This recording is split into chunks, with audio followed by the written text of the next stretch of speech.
2.2 Indirect method. The indirect method is one of the two approaches commonly used to calculate the cash flow from operating activities section of the statement of cash flows.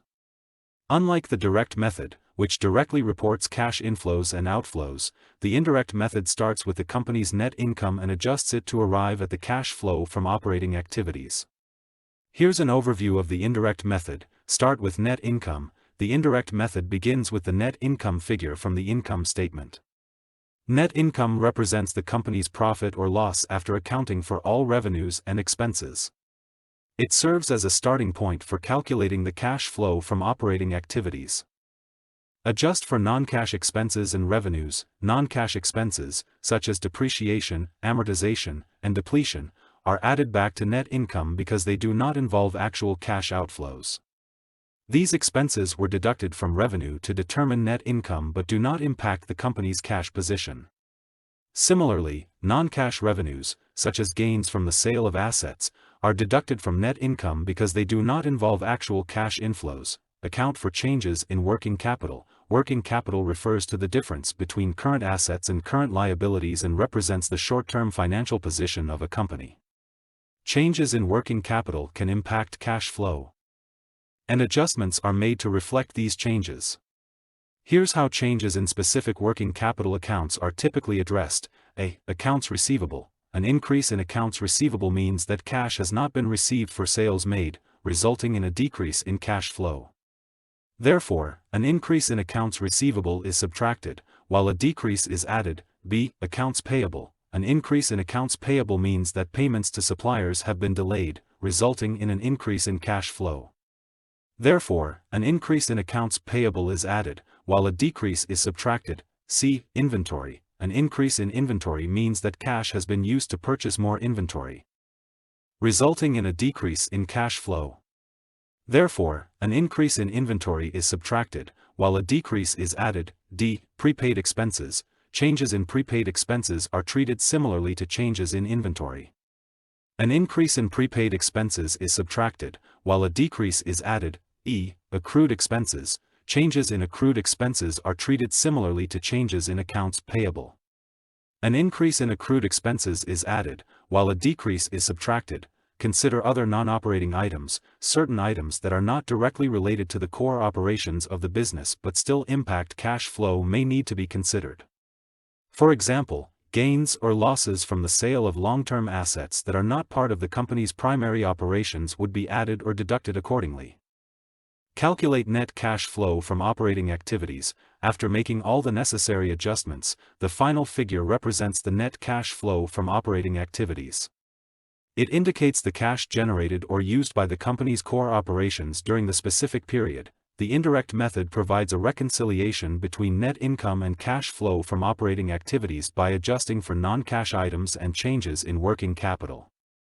It allows stakeholders to understand the cash impact of various accounting adjustments and working capital changes, providing insights into the company's cash-generating ability.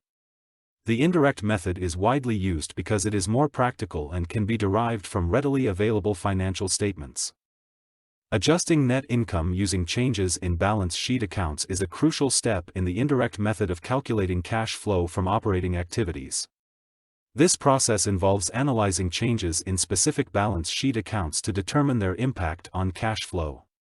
Here's a breakdown of how this adjustment is typically performed. Accounts receivable. An increase in accounts receivable means that sales have been made on credit, resulting in revenue recognition without immediate cash inflow. To adjust net income, the increase in accounts receivable is added back to net income because it represents cash that has not yet been received. Conversely, a decrease in accounts receivable is subtracted from net income because it indicates cash has been collected for previous credit sales. Accounts payable. An increase in accounts payable signifies that the company has purchased goods or services on credit, resulting in expenses being recognized without immediate cash outflow. To adjust net income, the increase in accounts payable is subtracted from net income because it represents cash that has not yet been paid. Conversely, a decrease in accounts payable is added back to net income because it indicates cash has been disbursed for previous credit purchases. Inventory. An increase in inventory means that cash has been used to purchase additional inventory, resulting in an expense without a corresponding cash outflow.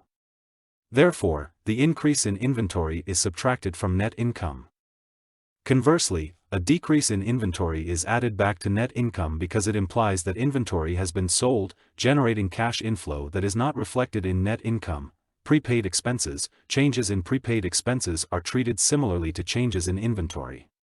An increase in prepaid expenses represents cash that has been paid in advance for future expenses, resulting in a decrease in cash flow.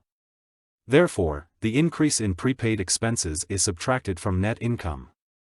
Conversely, a decrease in prepaid expenses is added back to net income as it indicates that the prepaid amounts have been utilized, generating additional cash flow. Accrued expenses. Changes in accrued expenses are treated similarly to changes in accounts payable. An increase in accrued expenses represents expenses that have been incurred but not yet paid, resulting in a decrease in cash flow. Therefore, the increase in accrued expenses is added back to net income. Conversely, a decrease in accrued expenses is subtracted from net income as it indicates that the accrued amounts have been settled, reducing cash flow. By adjusting net income using changes in balance sheet accounts, the indirect method reflects the impact of these changes on cash flow from operating activities. It helps provide a more accurate depiction of the company's cash generation or utilization, taking into account transactions that affect net income but not actual cash flow.